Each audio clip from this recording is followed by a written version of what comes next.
Hi, everyone. It's Jason McCoy, your colleague in social sciences. Hope all of you are doing well and keeping safe. I miss you all. Can't wait for everyone to get back on campus together, hopefully sooner than later.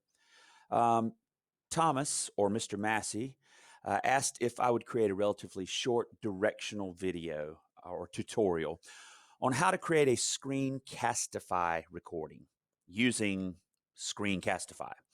Originally, when I agreed to do this, I thought it would take me like 5 minutes to create.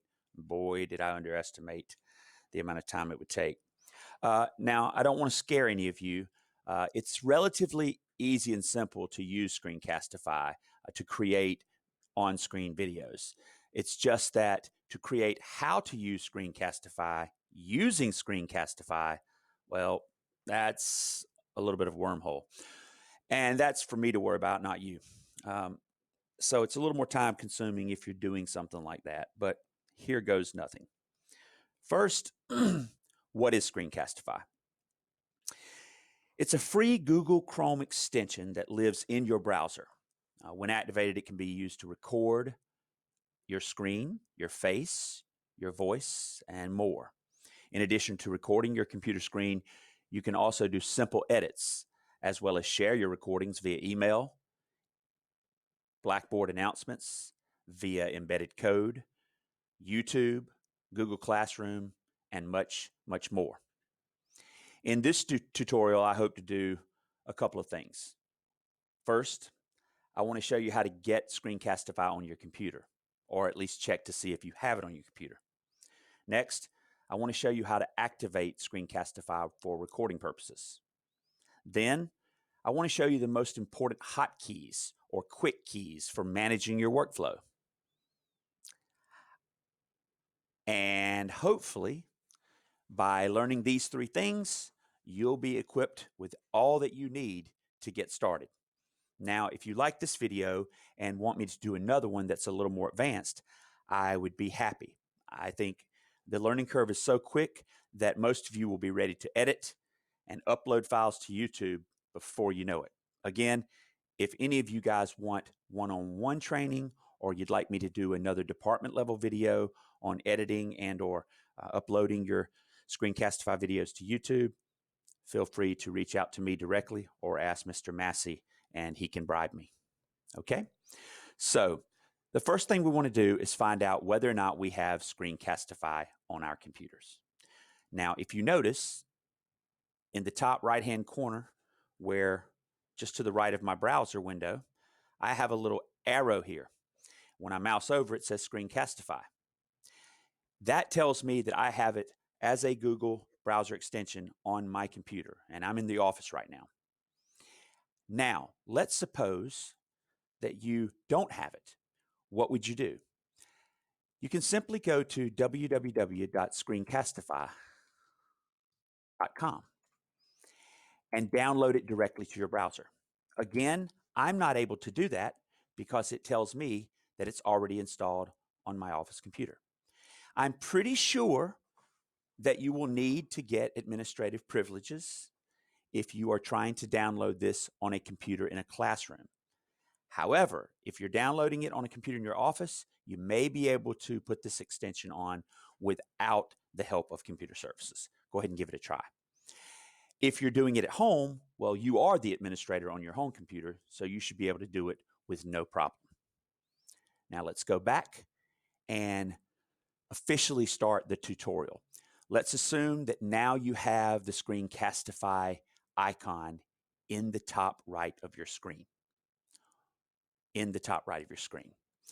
In other words, you can see a camera or a red arrow with the camera inside it. This lets you know you have that browser extension. Once you're ready to activate a recording, know that you can do this in one of two ways. The first way is using your keyboard and simply holding down Control and A at the same time. It doesn't have to be capitalized, by the way. The second way is to do it more directly by going to that icon in the top right-hand corner of your browser window and clicking the arrow with the camera inside. In either case, it's going to bring a little window up, and in all likelihood, desktop will be activated. If desktop is not activated, I would recommend going ahead and activating desktop.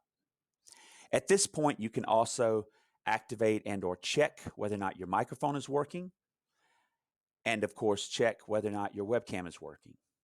I don't do a lot of Screencastifies with webcams, so I typically leave that off, and I just make sure that my microphone is working. Then when you're ready, you go ahead and click the record button. Once you hit record, you're going to get this screen. This screen will give you another choice.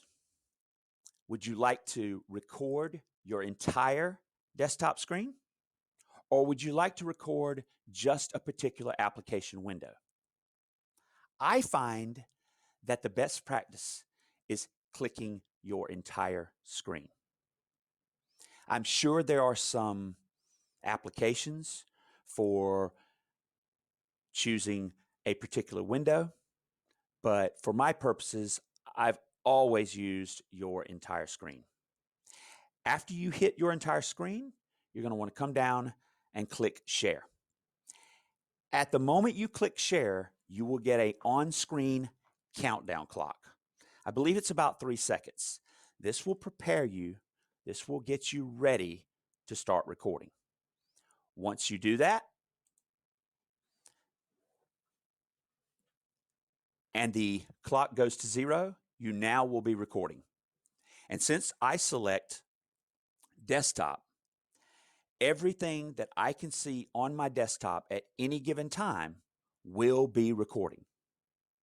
You know that you're recording because down in the bottom of your screen, you will see a little window right here that says Screencastify.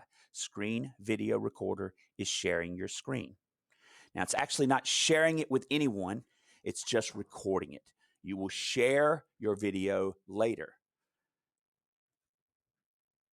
Over in the left-hand side of the screen, you may see a series of icons. These are giving you access to various tools that you may or may not want to use as you're working on your video. I do not believe that either of these windows will necessarily record while you are doing this video. I could be wrong, but I don't think they do. Now, one way to get around all of these on-screen tools, using the on-screen tools, is to think about learning and using your quick keys or your shortcuts. These tools here can be activated or toggled on and off by using a series of quick keys. This is a reference guide to the tools you are most likely to use throughout a recording. Again, you don't have to use any of these, but as you become more and more advanced, as your videos become more and more sophisticated, as you increase the production value of your videos, you are probably going to want to use some of these tools, especially the show hide focus tool. I play around with this a lot, and it is an incredibly powerful tool. I think that's the tool that Mr. Massey liked most when I showed him one of my videos.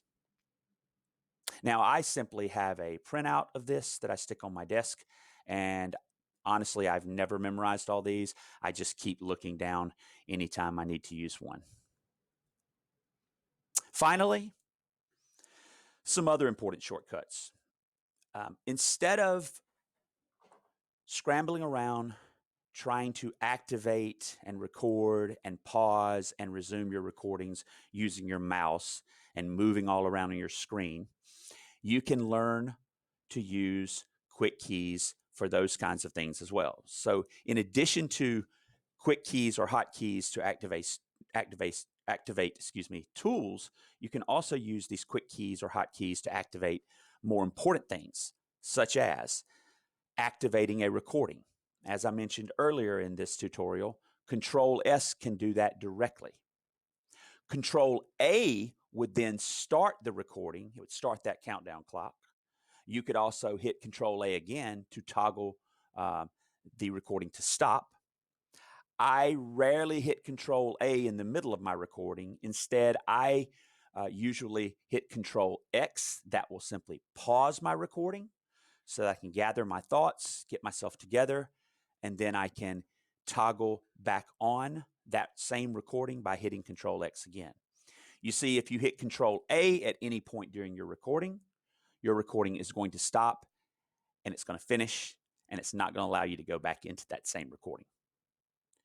Finally, Control Z will allow you to ensure that you are recording the current tab you happen to be in. The current tab you happen to be in. Now, I think by selecting your desktop, you never really have to worry about selecting the current tab you're in, because the assumption is the current tab you're in will be displayed on your desktop. You'd be viewing the current tab you're in. So Screencastify knows to record whatever's on your desktop at any given time. I believe Control Z would be much more important if you had selected an application to record instead of your entire desktop. And finally, one that I like to use a lot is the Show Hide Focus tool. So that tool I was telling you about back in the other slide, Show Hide Focus tool, Alt F, I can toggle that tool off and on by hitting Alt F. And that is a really cool tool because it gives you some nice emphasis when you're pointing to things on the screen. Okay, that's all I've got for now. I hope this was instructive, and I'll talk to you and or see most of you very soon. Take care.